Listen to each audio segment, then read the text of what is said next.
하나님 말씀 레위기 10장 3절에서 7절 말씀을 함께 읽도록 하겠습니다.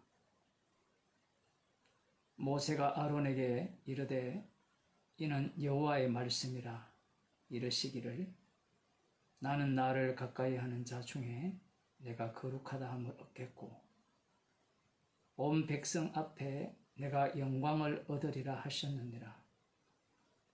아론이 잠잠하니 모세가 아론의 아잡이 우시엘의 아들 미사엘과 엘사반을 불러 그들에게 이르되 나와 너희 형제들을 성소 앞에서 진 밖으로 메어 가라 하매 그들이 나와 모세의 명대로 그들을 옷 입은 채로 진 밖으로 메어내니 모세가 아론과 그 아들 엘리아살과 이다멜에게 이르되 너희는 머리를 풀거나 옷을 찢지 말아서 너희 죽음을 면하고 여호와의 진노가 온 회중에게 미침을 명케 하라. 오직 너희 형제 이스라엘 온 족속이 여호와의 치신 불로 인하여 슬퍼할 것이니라. 여호와의 관유가 너희에게 있은즉 너희는 회막문에 나가지 말아서 죽음을 면할지니라. 그들이 모세의 명대로 하니라. 아멘. 아론의 아들 대제사장 아론의 아들 나답과 아비후가 여호와께서 명하시지 않은 불로 분향단에 분향을 하다가 여호와 앞에서 나온 불에 의해 불살라졌습니다. 모세가 이 상황을 아론에게 말해 주고 있죠. 여호와의 말씀이 어떠한가?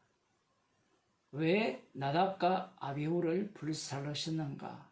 그 이유를 3절에서 말하고 있습니다. 이는 여호와의 말씀이라 이르시기를 나는 나를 가까이 하는 자 중에 내가 거룩하다 함을 얻겠고 온 백성 앞에 내가 영광을 얻으리라 하셨느니라.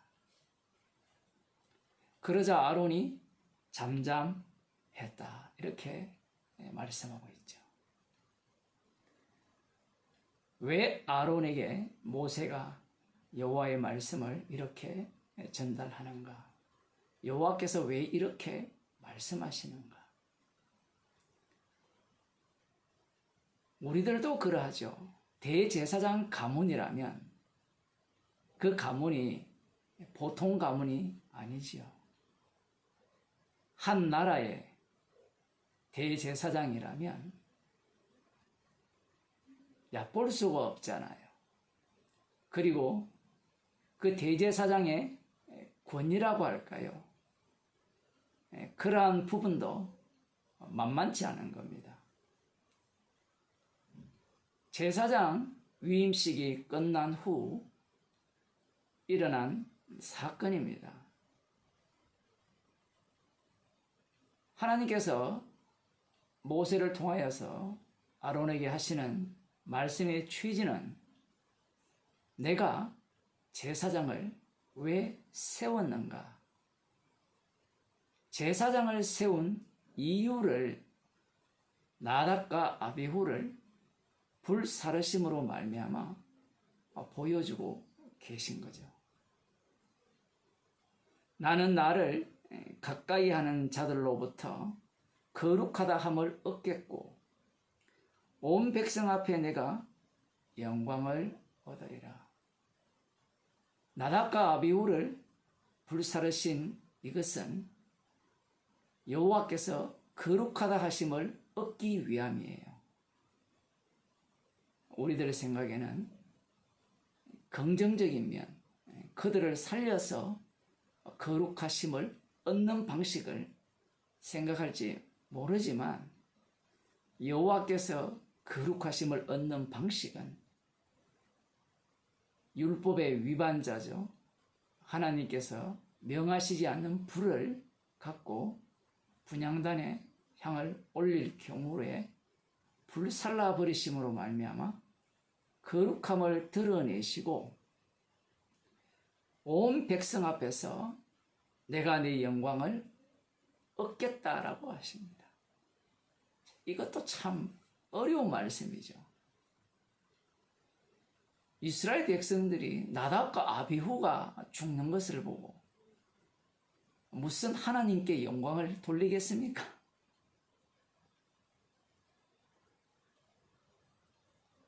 하나님께서 일하시는 방식이 이런 방식입니다. 이런 상황에서 모세가 아론의 삼촌이죠. 삼촌인 우시엘의 아들 미사엘과 엘사반을 불러 그들에게 너희 형제들을 성소 앞에서 진 밖으로 메어 가라. 그렇게 명을 합니다. 그 엘사반이라는 인물은 이 고핫 자손의 나중에 대표자가 되거든요. 이들이 하는 역할은 성소 안에 있는 기물들을 총괄합니다. 언약궤, 분향단, 등대, 진설병, 탁자, 이 모든 것들을 맡아서 관리하는 자들이죠. 혹시 좀 이렇게 똑똑한 사람들은 성소에는 제사장만 들어갈 수 있는데 이들은 제사장이 아닌데 어떻게 들어가서 시체를 메고 나왔을까? 이렇게 질문하는 사람들이 있겠죠. 이들은 제사장으로서 들어갈 수 있는 그런 권한은 없고요. 봉사하는 자들로서 들어가는데 여기에서는 특별히 이들을 성소 안으로 들어가게 하여서 나답과 아비후의 죽음을 옷 입은 채 진 밖으로 메어가는 그 일을 담당합니다. 진 밖으로 메어갔다는 것은 장사를 진 밖에서 치렀다라는 이야기입니다. 여기에서 독특한 것은 제사장 옷을 입은 채 진 밖으로 메어가는 겁니다. 그러면 온 백성들이 이 장면을 목격하겠죠. 왜 불살라 죽었는가? 이것도 참 독특한 게요. 분명히 불살라 죽이셨거든요. 그러면 우리들 생각에는 옷이 다 타버렸을 거 아니에요. 그런데 이 말씀을 보면 제사장 옷은 깨끗했을 수도 있다라고 짐작할 수 있습니다. 옷 입은 채 진 밖으로 메어 갔다라고 하니까 모세의 명대로 그들을 옷 입은 채 어쨌든 죽었고 옷이 타다 남았을지 모르지만 제사장 옷에 흔적을 갖고 있었고 제사장이 왜 불에 타 죽었는가? 하나님께서 왜 불살라 죽이셨는가? 명하시지 않는 불을 갖고 분향할 경우에 불살라 죽이신다. 이것은 이후에 이제 11장, 12장으로 넘어가면 하나님의 진노의 불이 이스라엘 온 회중으로 확장이 됩니다. 그곳으로 들어가기 전에 미리 한번 샘플로 이들을 통해서 보여주는 겁니다. 그러면서 하나님께서는 제사장을 왜 세우셨는가를 분명히 아시죠. 우리를 흔히 왕같은 제사장이라 이렇게 부르죠. 베드로전서 2장에서 9절에 나옵니다. 왕같은 제사장. 그렇게 표현을 해도 돼요. 왕 노릇하는 성도들이기 때문에. 실제로 왕은 십자가이신 주님뿐이죠. 그래서 우리들을 왕의 제사장 이렇게 표현하는 게 더 정확하고요. 문제는 이 왕 같은 제사장이라고 하니까 교회 다니는 모든 사람들이 자기가 잘난 줄 알아요. 온 우주의 중심을 자기 중심으로 해석하는 겁니다.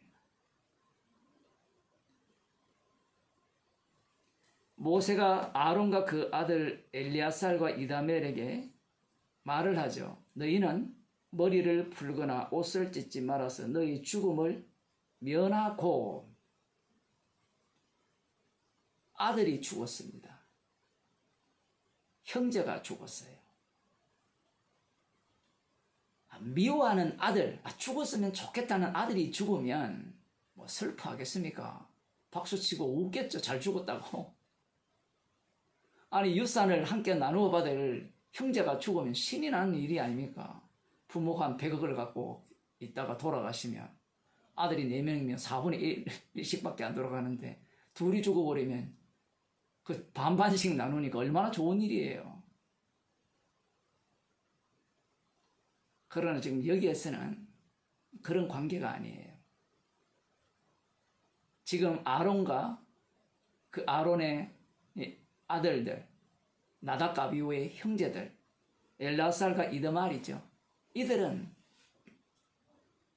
슬픔에 사로잡힌 겁니다. 그런데 하나님께서 모세를 통하여서 아론과 그 아들들에게 머리를 풀거나 옷을 찢지 말아라고 합니다. 이게 아들이 죽거나 아니면 형제가 죽었을 때 그 당시에 슬퍼하는 모습이죠. 오늘날로 말하면 상주들은 다 옷을 입잖아요. 까만 옷을 입든지 하얀 옷을 입든지. 그런 짓 하지 말라는 겁니다.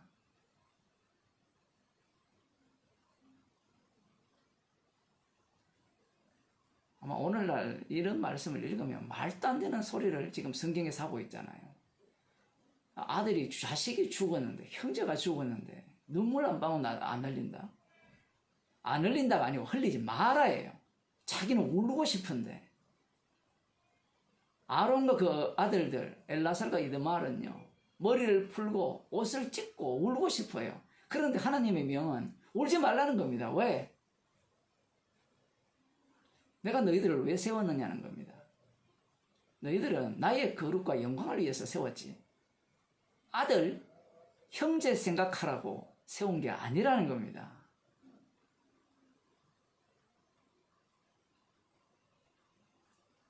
천국에는요, 아들도 없고 천국 그 형제도 없어요. 부모 자식이 없어요. 이런 이야기를 교회에서 해야 되는데 안 하잖아요. 이런 이야기하면 교회 안 오잖아요, 사람들이. 가정의 행복을 위해서 교회를 오는데, 이제 뭐 한 이틀 있으면 가정의 달이라고, 뭐 5월 첫째 주는 어린이 주일, 5월 둘째 주는 어버이 주일 해가지고 부모를 공경하라고, 자식을 사랑하라고, 아름다운 가정을 만들라고.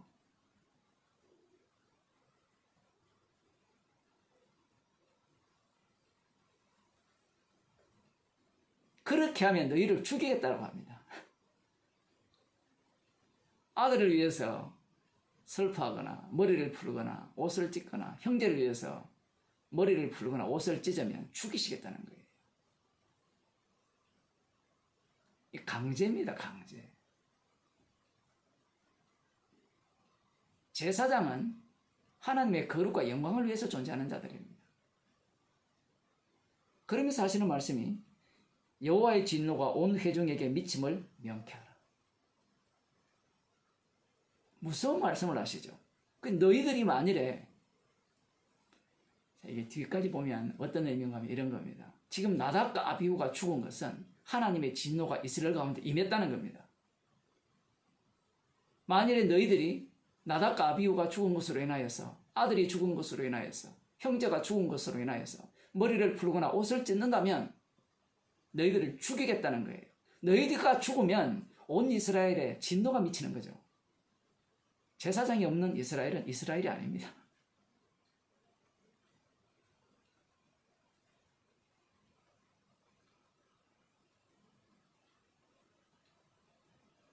그러면서 하시는 말씀이 오직 너희는 너희 형제 이스라엘 온 족속이 여호와의 치신 불로 인하여 슬퍼할 것이니라. 말씀이 되게 어렵게 되어 있는데요. 오직 너희 형제 이스라엘 온 족속이, 지금 이스라엘 온 족속이 나답과 아비후가 불살라지는 것을 목격했죠. 그것을 목격하면서 관람자가 될 수 있느냐 얘기입니다. 지금 이 말씀에 의하면 이스라엘 백성들은 관람자가 될 수가 없어요. 나답과 아비후를 친 그 불은 누구를 친 불입니까? 이스라엘 온 족속이 여호와의 치신 불로 인하여 슬퍼할 것입니다. 누구를 쳤다는 거예요? 자기들을 쳤다는 겁니다. 하나님의 언약은 나답과 아비후를 죽이심으로 말미암아 그 언약 체계 시스템을 고스란히 유지하고 계신다는 사실이에요.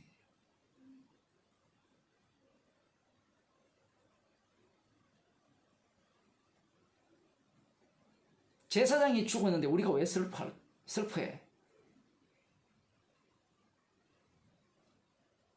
그들의 죽음이 너희들의 심판임을, 달리 말하면 그들의 죽음이 오히려 너희의 죄를 위한 죽음이라는 거죠. 그들이 불로서 불살라졌다는 것은 너희들도 본래 불살라져야 된다는 거예요. 그런데 본래 불살라져야 될 너희들이 나답과 아비후로 인하여서 지금 그 심판 속에서 구원을 받았다라는 겁니다. 그러면서 제사장의 그 기능이 어떠함을 나답과 아비후를 죽이심으로 말미암아 온 이스라엘 가운데 보여주고 계시는 거예요. 그러면서 마지막으로 이렇게 말씀하시죠. 여호와의 관유가 너희에게 있은즉 너희는 회막문에 나가지 말아서 죽음을 면할지니라. 그들이 모세의 명대로 하니라. 여호와의 관유, 기름 부음이죠. 거룩하게 만들었죠. 제사장입니다. 너희들은 여호와의 제사장이라는 거예요. 그러니 죽은 자가 장사되어질 때 아론의 그 조카에게 맡겨라는 겁니다. 이걸 예수님께서 마태복음 8장에서는 어떤 한 제자가 예수님을 따르고자 하면서 먼저 부친을 장사 지내고 따르겠습니다 라고 하니까 죽은 자들로 죽은 자를 장사하게 하고 너는 나를 쫓으라, 이렇게 말씀을 하시죠. 지금 그 말씀이 그냥 나온 말씀이 아니에요. 예수님을 따르는 자들은 왕같은 제사장들입니다. 제사장들은 십자가의 증인이에요. 그 십자가의 증인인 제사장들의 그 안목은 누구 중심으로 재편이 되어 있네라고 할 때는 십자가 지신 예수님 중심으로 모든 것이 재편되어 있어요. 제사장은 형제들의 장례식도 참여하지 못합니다. 오늘날로 무덤을 만들고 화장을 하더라도 그 마지막 가는 길, 흔히 말하는 그것조차 못 보게 하죠. 누구를 위한 제사장이기 때문에 그렇습니까? 여호와 하나님의 거룩과 영광을 드러내기 위한 제사장이기 때문에 그래요. 이후에 이스라엘도 마찬가지입니다. 하나님께서 이들을 거룩한 제사장 나라를 만들려고 이들을 만드셨잖아요. 이스라엘 전체가 여호와의 거룩과 영광을 드러내기 위한 하나님의 제사장입니다. 결국 그들이 그들의 역할을 못했기 때문에 하나님께서 이들을 불심판해버립니다. 그것이 이스라엘의 멸망이었고요. 그 이스라엘의 멸망은 이방 나라로 확대됩니다. 이스라엘을 삼킨 그들이 역시 여호와에 의해서 불심판을 당했습니다. 역사적으로. 그러면서 예수님이 오셨고요. 예수님이 오심으로 말미암아 온 세상은 이제 불심판 속에서 현상 유지가 되는 겁니다. 십자가에서 하나님의 거룩과 영광을 고스란히 드러내셨고요. 이제 남은 작업은 온 우주를 불로서 태우는 작업만이 남은 겁니다. 이 아름다운 우주를, 이 살기 좋은 지구를 왜 불로서 심판하시는가? 다 태워버리는가? 하나님의 거룩이 어디에서 드러났습니까? 십자가에서 드러났죠. 십자가 지신 그분이 심판조가 되시기 때문에 십자가의 피로 죄용삼을 받은 자들은 구원을 얻지만 죄용삼을 받지 못한 자들은 지옥에 갑니다.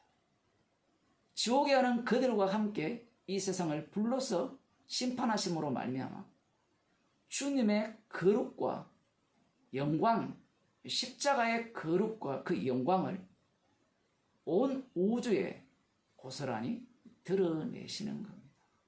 그것을 증거하라고 우리를 주님의 피로 죄를 용서하시고 구원하셔서 오늘 또 십자가의 피만을 자랑하는 자로서 살아가게 하시는 겁니다. 기도하시겠습니다.